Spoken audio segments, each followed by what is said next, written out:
Hello, I'm Howard, and welcome to Spiritual Shorts, 5 to 10 minute videos on faith and life from a uniquely Swedenborgian perspective. Today's midweek reflection, I'm going to talk about parables. Why does the Lord speak in parables? But first, I'm going to divert a little bit. If you've ever watched professional golf on television, you don't even have to be a fan, but if you've ever watched it, it's not uncommon to hear somebody from the crowd yell out, "You the man! You the man!" This is typically done when one of the lead players walks onto the tee. It's their way of saying, "You're the one who will get this done. Good on you, mate." I think it's great. But after this video, after this talk about why the Lord speaks in parables, you might just think a little bit differently the next time you hear somebody yell out, "You the man!" It is well known that Jesus often taught in parables. The Gospel of Matthew even says Jesus always used stories like these when talking with crowds. In fact, he never spoke to them without using such parables. And the Gospel of Mark makes a similar point. And both Gospels, Matthew and Mark, make the point that the Lord did so in order to fulfill prophecy. An example of that prophecy, repeated several times in the Old Testament, is from the Psalm 78. "O my people, listen to my instructions. Open your ears to what I am saying, for I will speak to you in a parable." And for those Christians with a right understanding of Jesus as God, those 30 plus parables in the New Testament are really just the latest. The Lord teaches in parables throughout the Old Testament. Depending on how you define them, there are between 100 and 250 unique parables told in the Old Testament. But why? Why does the Lord teach in parables? Well, one explanation is that the people who believe in Jesus as the Messiah would understand the parables. And those who didn't believe, well, they wouldn't understand.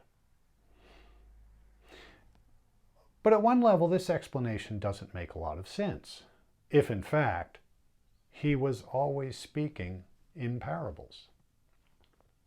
No. I think the real reason the Lord speaks in parables throughout the Word is because through His Word, He is speaking to and about us.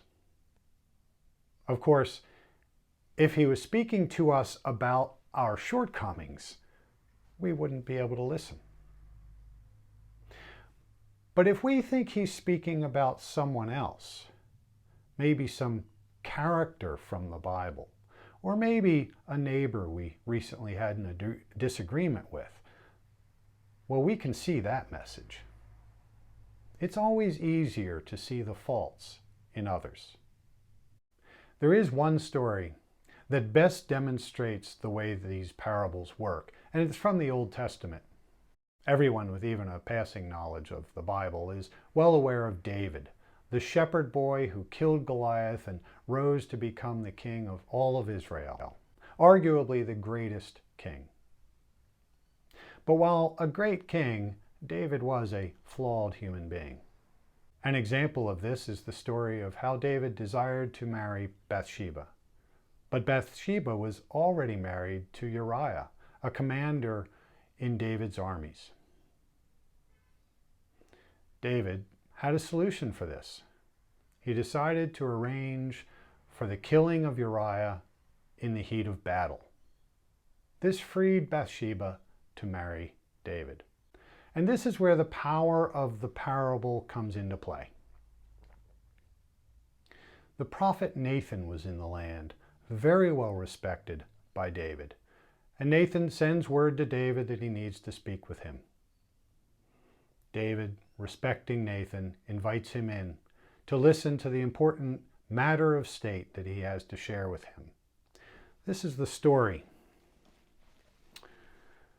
the story that Nathan tells David. There were two men in a certain town. One was rich and one was poor. The rich man owned a great many sheep and cattle. The poor man owned nothing but one little lamb he had bought.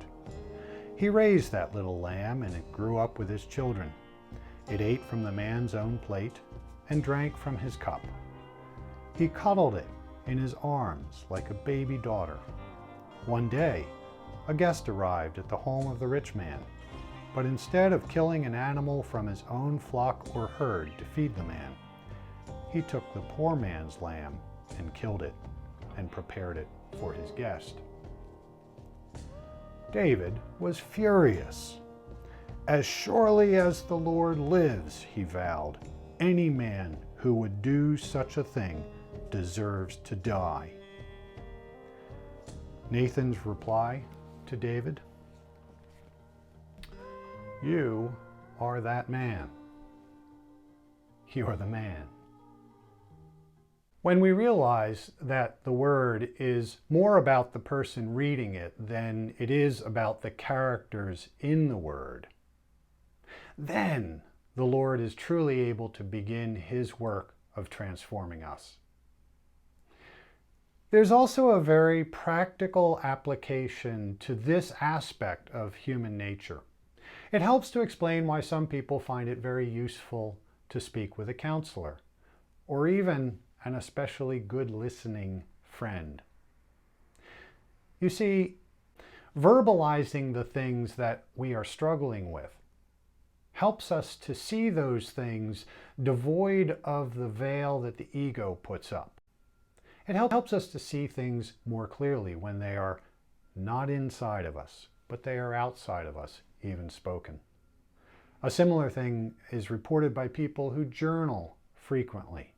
Sitting down at the end of the day to write out their thoughts on the day, the things that happened, and their reactions to them, helps them to see them outside of themselves, again, devoid of the veil that our ego puts up.